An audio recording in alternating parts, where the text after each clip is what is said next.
Bonjour à toutes et à tous, on se retrouve pour la troisième vidéo, troisième semaine, troisième vidéo, encore des exercices. Merci à vous pour les partages sur les précédentes vidéos, c'était très important. Et c'est toujours très important pour moi et pour la SOA de Haute-Bretagne de voir que ça vous plaît, que vous partagez.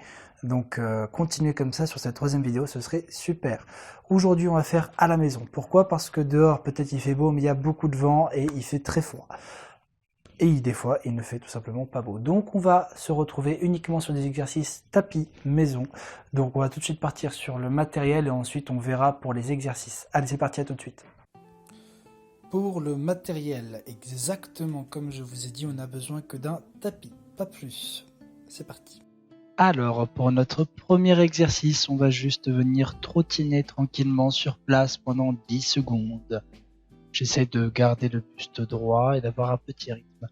On va venir écarter les jambes avec des petits sauts, toujours dans le but d'activer un petit peu le corps pour commencer à faire nos exercices après. Et ensuite, je vais venir faire des croisés. Voilà, j'écarte et je croise d'un côté ou d'un autre, ou les deux. Moi, j'ai choisi que d'un côté et on a terminé pour notre échauffement. On enchaîne avec notre deuxième exercice, ce sont des squats sautés. Voilà, je descends et j'essaie de sauter en étant le plus droit possible et de pousser bien sur les jambes. C'est un bon exercice pour échauffer et travailler tout ce qui est au niveau des quadriceps et en termes d'équilibre. Donc je vais faire ça 10 fois et ce sera tout. Pour notre troisième exercice, nous allons faire des fentes. Attention, pas des fentes comme la semaine dernière. Vous avez vu que je ne me redresse pas, je ne me remets pas debout. Je reste dans ma même position. Je vais en faire 10.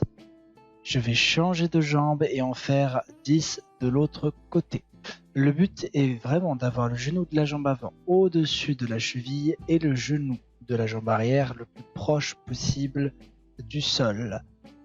J'essaye également d'être bien droit et de contrôler le rythme. C'est moi qui décide la vitesse à laquelle je fais mes répétitions. On enchaîne avec notre nouvel exercice pour travailler les mollets. Je vais venir me mettre bien droit, monter sur la pointe des pieds, descendre doucement pour optimiser la contraction et avant que mes talons touchent le sol, je remonte d'un coup sec. Je vais en faire 10. Le but, c'est d'être explosif dans la montée et de bien descendre en contrôlant que les talons ne touchent pas le sol. On continue avec la marche à 3 vitesses. Je vais venir faire des marches sur place sans poser le talon, en posant mes pieds à plat, voilà, pied avant, pied arrière, pendant 10 secondes, puis je vais monter un peu la cadence d'un cran. Voilà, on est passé à 2. Et je vais encore compter 10 secondes pour encore monter la cadence d'un cran pendant 10 secondes supplémentaires. Voilà, là c'est parti, voilà. On essaye de monter notre fréquence et de se tenir toujours droit. Prochain exercice, la fente contrôlée. Je vais donc faire une fente et je vais essayer de retenir mon pied avant le plus longtemps possible et d'être explosif au moment de la fente. Voilà, la fente, elle doit partir très vite au moment de la poussée, mais par contre, le début doit être contrôlé. Ça va vous permettre vraiment de contrôler, d'avoir le meilleur équilibre possible dans la fente et en plus de vraiment recruter de la meilleure manière possible la jambe arrière pour comprendre la poussée de celle-ci. J'essaie vraiment d'avoir le buste droit et de ne pas me reposer sur ma jambe arrière quand je retiens cette jambe. Sinon, ça peut créer un déséquilibre. Le but est de rester vers l'avant et de bien pousser. On enchaîne notre prochain exercice avec la fente retraite à 2 vitesses. Je fais une fente, je me remets en garde, une retraite. Pour l'instant, je le fais lentement.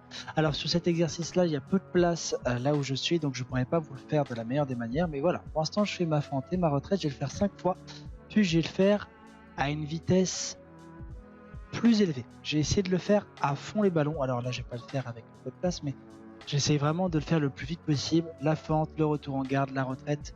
Le mieux, c'est de faire une retraite bien poussée. Voilà, je fais ma fente, retour en garde, retraite, de telle manière à avoir vraiment de l'intensité.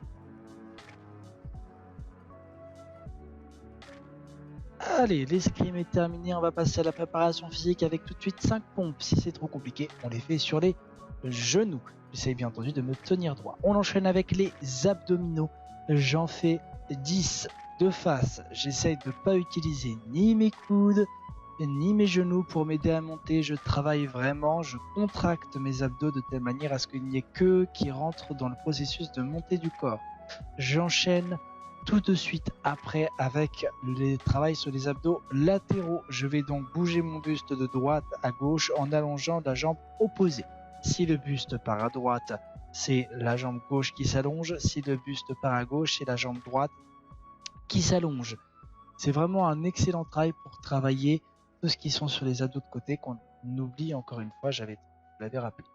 On enchaîne avec les climbers. Les climbers, donc je vais venir monter le genou au coude opposé, mettre du rythme, j'en fais 10 d'un côté, 10 de l'autre, et ce sera déjà très bien. Un petit concours maintenant avec les burpees. Voilà, je vais essayer d'en faire le maximum. Bon, sur cette vidéo, j'en fais 8. La burpee, je vous rappelle, je fais une pompe, j'enchaîne directement avec une extension. Ça travaille le cardio, c'est assez vénère, mais c'est vraiment un excellent travail en fin de séance pour voir un peu ce qu'on fait. Voilà, et je vais terminer avant notre dernière... Là, on est sur l'avant-dernier exercice avec des petits déplacements libres. Voilà, je travaille. Bon, alors en fonction de l'espace que vous avez, vous pouvez optimiser ces déplacements, puisque là, je n'ai pas beaucoup d'espace, donc je ne peux pas pousser mes attaques, je ne peux pas pousser mes retraites, donc je fais des petits déplacements. À vous de vous trouver la place pour travailler tous vos déplacements. Et on va passer au prochain exercice. Nous terminons donc notre séance avec des étirements. Voilà, je compte 10 secondes sur une jambe, 10 secondes sur une autre. J'essaye de souffler et de tendre au maximum, d'aller chercher le plus loin possible pour vraiment travailler et travailler notre souplesse. C'est très important à l'escrime de travailler sa souplesse. Voilà. On souffle bien et on essaye de travailler sur... Je vais aller au maximum de où je peux, c'est-à-dire tendre pendant l'étirement, souffler pendant 5 secondes, aller chercher à grappiller 1 cm de plus pour vraiment étirer le muscle. Ça va permettre de bien détendre aussi après la séance et de travailler un peu donc cette souplesse qui nous permet à l'escrime de bien pousser notre fente. Voilà pour cette troisième vidéo, j'espère qu'elle vous aura plu, que vous allez faire les exercices. Vraiment, c'est super important pour vous de les faire. Et d'autant plus quand on est dans une période de confinement, c'est pas que pour l'escrime, c'est pas que pour réussir à être performant sur les pistes après, c'est pour être en bonne santé. Donc j'espère vraiment qu'ils vous auront plu. Si elle vous a plu, vous partagez cette vidéo. Et en tout cas, moi je vous dis à la semaine prochaine. Et reposez-vous bien, entraînez-vous bien. Et surtout, prenez soin de vous.